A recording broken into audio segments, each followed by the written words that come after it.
Welcome to the School-Based Healthcare Services Training, Billing for Occupational Therapy Services.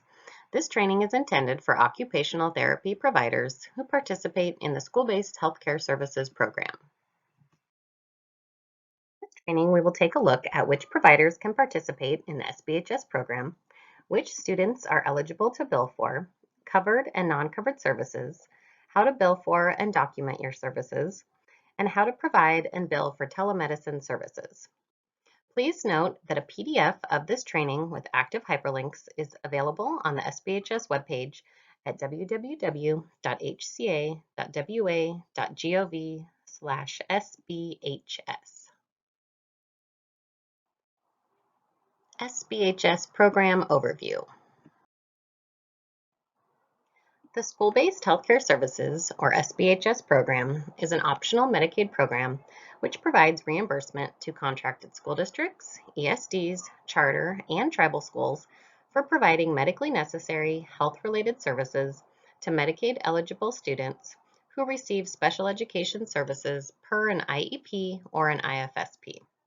This program allows school districts to receive reimbursement for services that they are already federally required to provide per the Individuals with Disabilities in Education Act. The SBHS program does not cover all of a school district's costs for providing special education and related services, but it can help supplement the district's budget. School districts can use their Medicaid funding to hire additional staff, purchase assistive technology, or pay for professional development. It is up to each district how they spend their Medicaid dollars. The SBHS program is administered by the Healthcare Authority, or HCA. HCA is the state Medicaid agency in Washington, and it is also the agency that manages the health benefits for state and school employees. The main contact for the SBHS program is the SBHS program manager. Any questions about the program should be directed to your district's SBHS coordinator or directly to HCA's SBHS program manager. Many parents and/or schools worry that if their school district participates in the SBHS program, this will somehow affect services that students may receive outside of the school. Please note that receiving services through the SBHS program will not affect services that students receive outside of school. Eligible providers. The following individuals are eligible to participate in the SBHS program: Department of Health licensed occupational therapists, DOH certified occupational therapy assistants, and non-licensed school staff. Certified occupational therapy assistants and non-licensed school staff must provide services under the direction of a Department of Health licensed OT per their scope of practice with the Department of Health and OSPI. The requirements on this slide apply to Department of Health licensed OTs and OTAs. In order to participate in the SBHS program, occupational therapists and occupational therapy assistants must hold active and unrestricted licensure or certification with the Department of Health. They must have a National Provider Identifier, or NPI, and they must be enrolled as a servicing provider under the school district's Provider One account. As stated on the previous slide, OTAs and non-licensed school staff must be supervised by a Department of Health licensed occupational therapist per their scope of practice. Provider One is Washington State's electronic Medicaid billing system.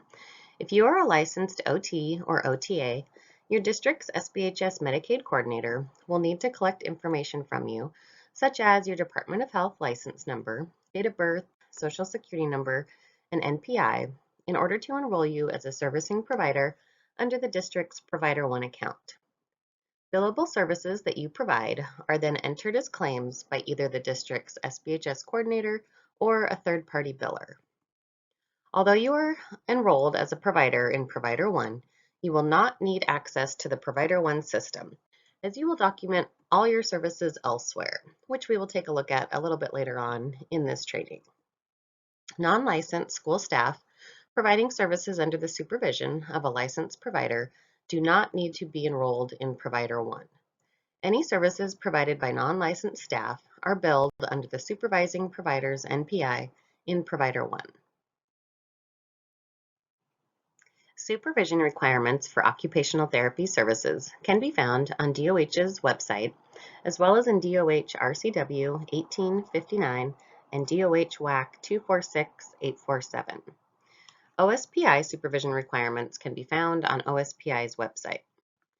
In addition to DOH and OSPI supervision requirements, Medicaid requires that supervising providers review and sign off on any treatment notes kept by occupational therapy assistants and non-licensed school staff. Eligible students. In order for a school district to receive reimbursement through the SBHS program, a student must have an IEP or IFSP with related services. The student must have active Medicaid coverage, and the district must have received parental or guardian consent prior to billing for services.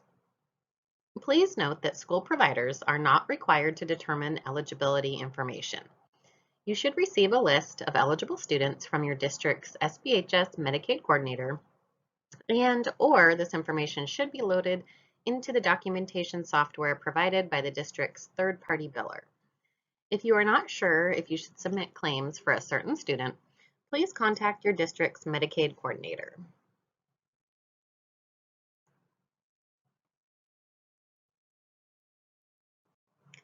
Typically, special education and related services are provided in the school setting.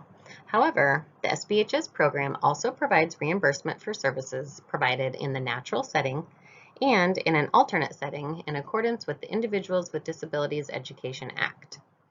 If services are provided in a setting other than the school, providers must document this in their treatment notes so that the correct place of service can be entered in the claim in Provider 1. The SBHS program also reimburses for services provided through audiovisual and audio-only telemedicine platforms.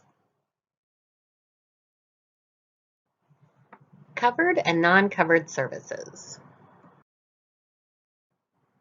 The SBHS program provides reimbursement for IEP or IFSP evaluations and re-evaluations, as well as for the direct IEP or IFSP services such as audiology, mental health, nursing, occupational, physical, and speech-language therapy services. As a school-based provider, you are often multitasking and doing many things in addition to service delivery. There may be additional activities that occupational therapy professionals provide on a daily basis. However, Medicaid will only pay for direct health-related services provided directly to the student. Services such as attending IEP meetings, observation of a student, parent consultation, and reviewing records are not Medicaid billable services. Many of these activities are already built into the rates assigned to each direct service code. It is very important to remember that when you are documenting the time spent with each student, you are only documenting the time spent providing direct services. Federal regulations state that occupational therapy services must be ordered or prescribed by a licensed physician or other licensed healthcare providers within the provider's scope of practice. This means that for the SBHS program, licensed occupational therapists may evaluate, diagnose, and provide services without a script from a physician within their scope of practice with Department of Health. However, there may be situations when an OT needs to refer a student to an outside physician, or a student may actually require a script from an outside physician. OTs should review the Department of Health regulations to ensure they are referring and providing services per their scope of practice. Medicaid does not pay for occupational therapy services when prescribed or recommended by occupational therapy assistants or non-licensed school staff. In addition, Medicaid does not pay for occupational therapy services when prescribed or recommended by a provider if it is not within their scope of practice.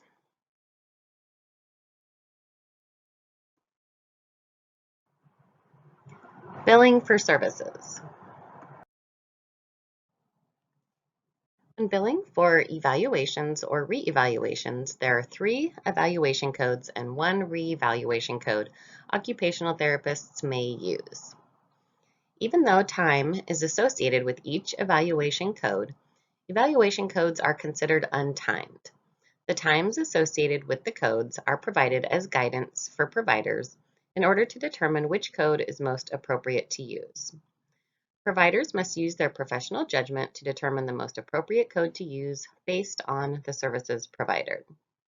Providers may review the SBHS billing guide and the American Occupational Therapy Association website for additional information on how to bill for OT evaluations.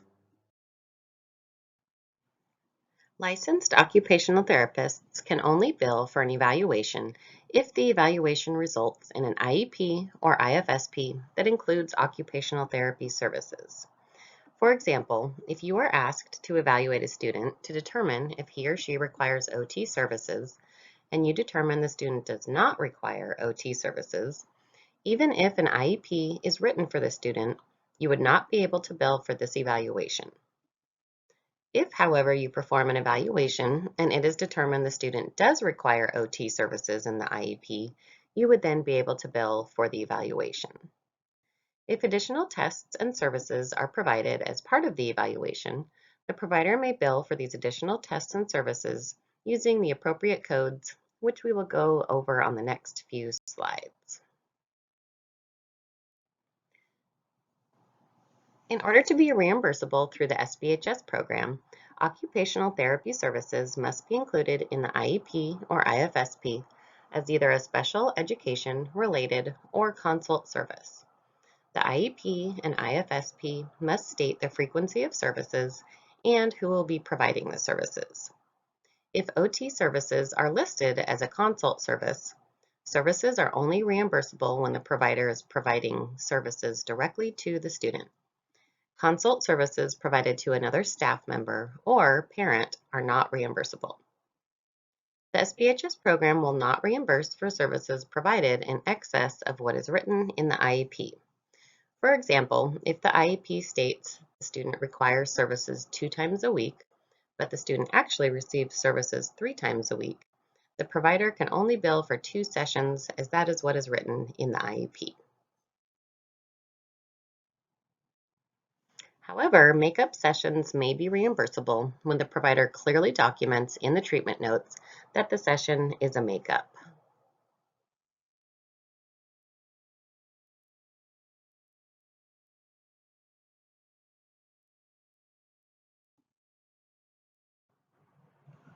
When providing services as part of group therapy, the provider can bill for the direct time spent with each student. In addition, when 2 or more providers provide services to the same student on the same day, both providers can bill for the direct time spent with the student. Providers must clearly document when services were provided as part of co-therapy or group therapy, and providers must only bill for the time spent providing services to each student. In order to record what services you provide, the SBHS program utilizes current procedural terminology or CPT codes. If you've worked in a hospital or clinic setting, you know that all medical procedures have a corresponding procedure code. There are literally thousands of codes available, but the SBHS program utilizes about 20 occupational therapy codes, which are listed in the SBHS billing guide.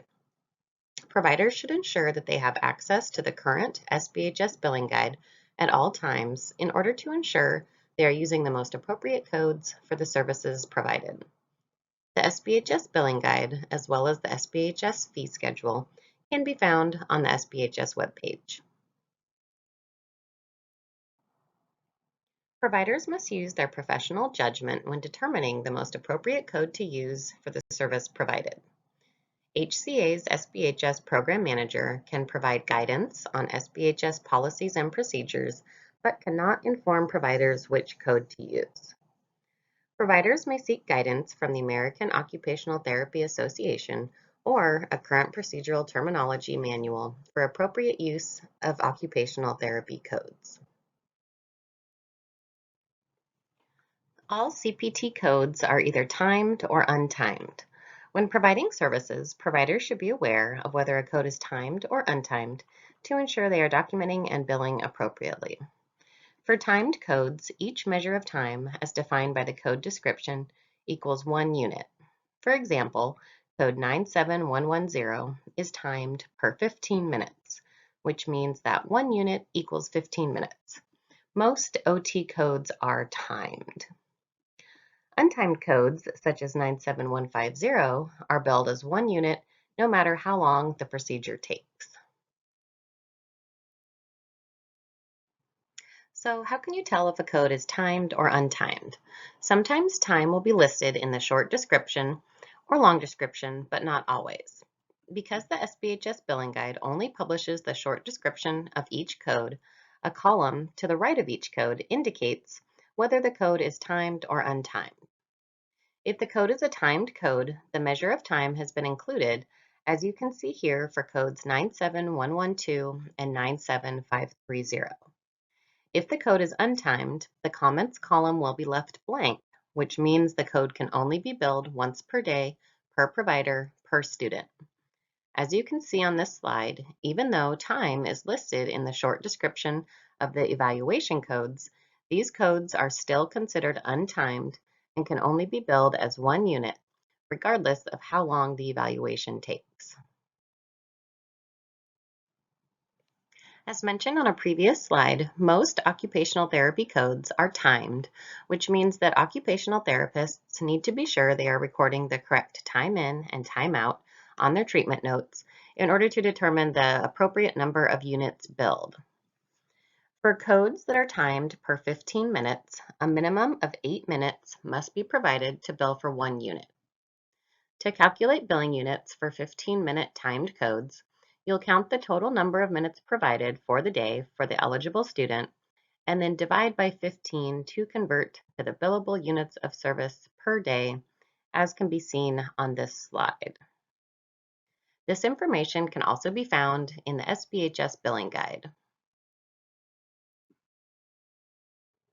In contrast to time codes, untimed codes are not reimbursed based on the time spent performing the service.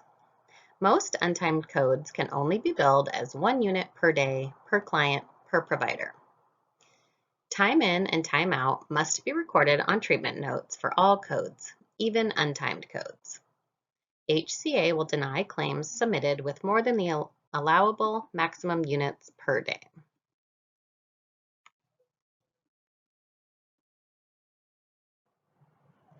The SBHS program follows the National Correct Coding Initiative, or NCCI policy. The NCCI policy was created by the Centers for Medicare and Medicaid Services in order to promote national correct coding methods. NCCI assists the HCA and the SBHS program to control improper coding that may lead to improper payment. The NCCI policy has 2 edits: procedure to procedure, or PTP edits. PTP edits prevent improper payments when incorrect code combinations are billed for the same client on the same day by the same provider. For example, codes 97110 and 97150 cannot be billed together on the same day when provided by the same provider to the same student. Medically unlikely edits, or MUEs, are the maximum unit of service a code can be billed for the same client on the same day by the same provider. For example, providers can only bill 1 unit of code 95852 per day, per student, per provider. If claims are submitted that violate the NCCI policies, claims will deny. In order to avoid claim denials, providers are encouraged to view the CMS NCCI website to ensure they are billing properly. If you've worked in a hospital or clinic setting, you know that in addition to procedure codes, each procedure also requires a diagnosis code in order for insurance to pay. The SBHS program utilizes one diagnosis code, R69, which stands for Illness Unspecified.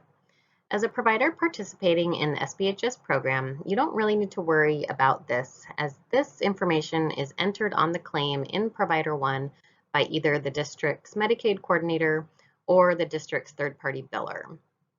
You do not need to record the diagnosis code on your treatment notes. However, I just wanted to provide this information as a reference.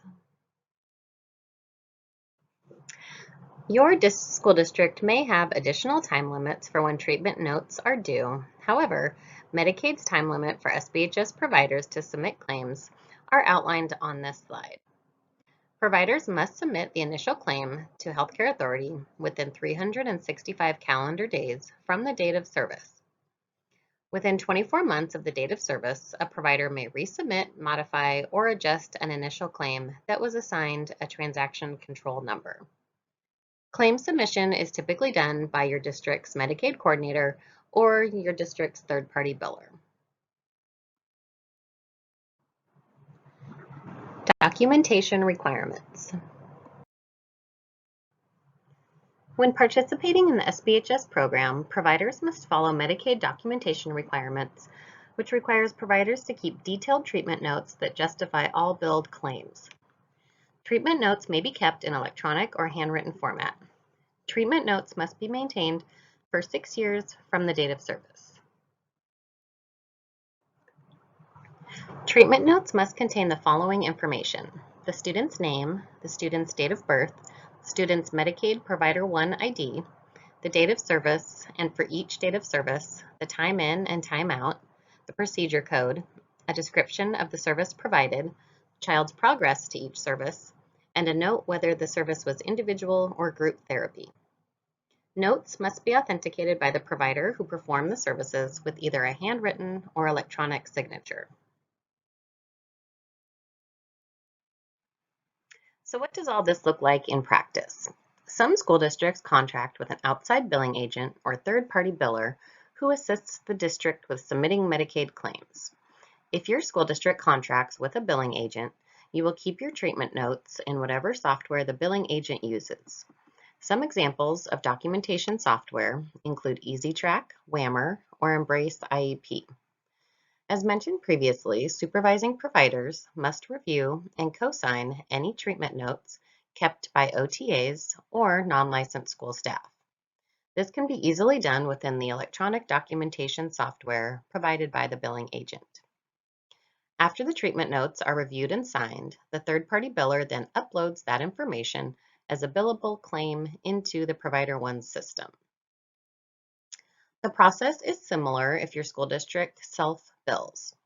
With self-billing districts, it is recommended that each provider within the district keep their treatment notes in a treatment note template, either handwritten or electronic. This ensures that Medicaid documentation requirements are met, and it also ensures that the person who is entering the information into the Provider One system has all relevant information.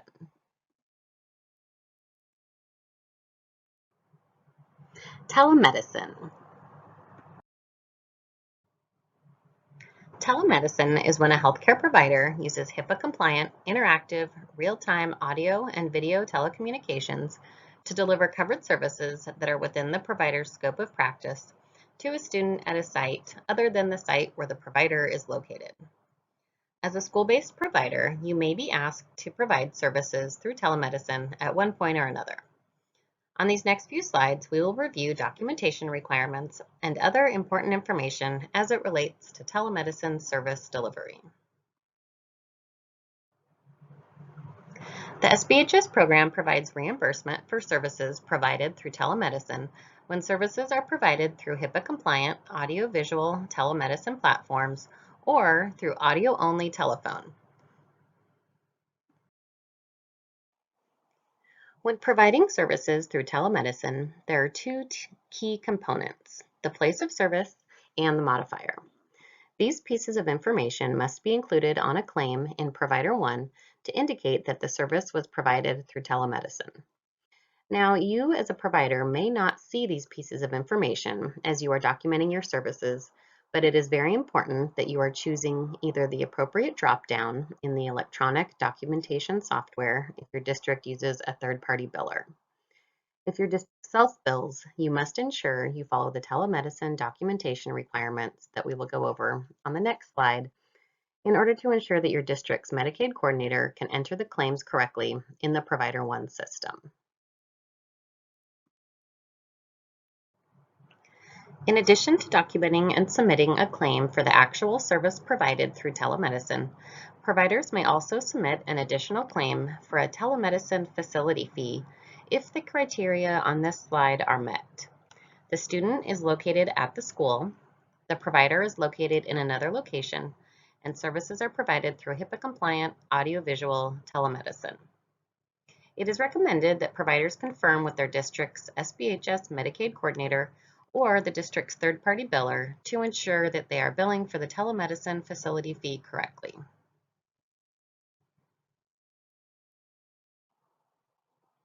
In addition to the documentation requirements outlined in the SBHS billing guide and in slides 35 through 38 of this training, when providing services through telemedicine, providers must also be sure they document the location of the student, the location of the provider, and the type of platform used. Depending on the treatment note template you are using, documenting this information may be as simple as choosing the correct dropdown or clicking a box. If your district keeps handwritten treatment notes, you may need to handwrite this information into the notes depending on what your treatment note template looks like. Resources. As a provider participating in the SBHS program, there are multiple resources available to you on the SBHS webpage. It is recommended that providers bookmark or save this page as a favorite. Resources for providers can be found under the Resources section and then under the Service Providers accordion. Under the Service Provider section, there are 3 columns. In the first column, SBHS Billing Information and Fee Schedule, providers will find a link to the SBHS Billing Guide and Fee Schedule. Under the Trainings and Webinars column, providers will find an SBHS 101 training, as well as trainings relevant to their provider type. Under Additional Resources, providers will find a link to the National Provider Identification Registry, as well as a link to the Department of Health. At the very bottom of the SBHS webpage, providers can view past SBHS GovDelivery notifications, as well as sign up to receive SBHS GovDelivery notifications. SBHS program contact information can also be found at the bottom of the webpage. One resource available on the SBHS webpage is the SBHS Billing Guide. The SBHS Billing Guide is essentially the program manual for the SBHS program. The billing guide is intended to be used by school district administrators, SBHS Medicaid coordinators, as well as providers who participate in the program. The billing guide details how to bill correctly for SBHS services, including current billable codes, documentation requirements, how to bill for telemedicine, etc.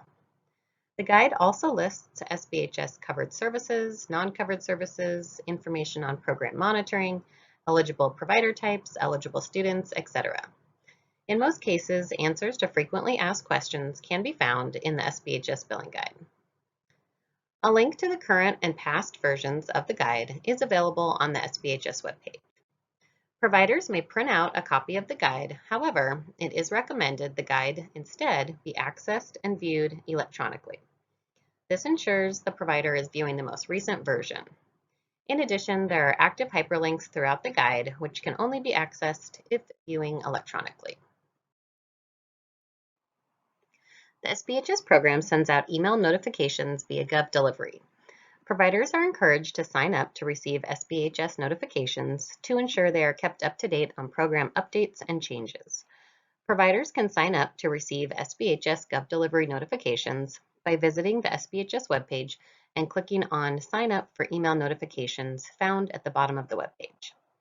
Providers may also view past program notifications by clicking on View Past Program Notifications.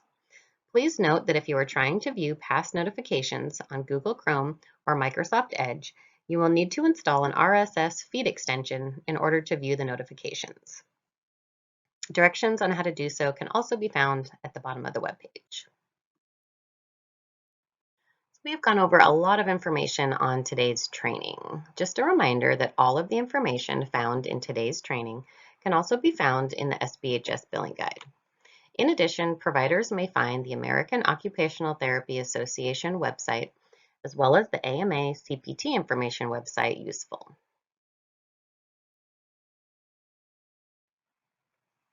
That concludes the school-based healthcare services training, billing for occupational therapy services.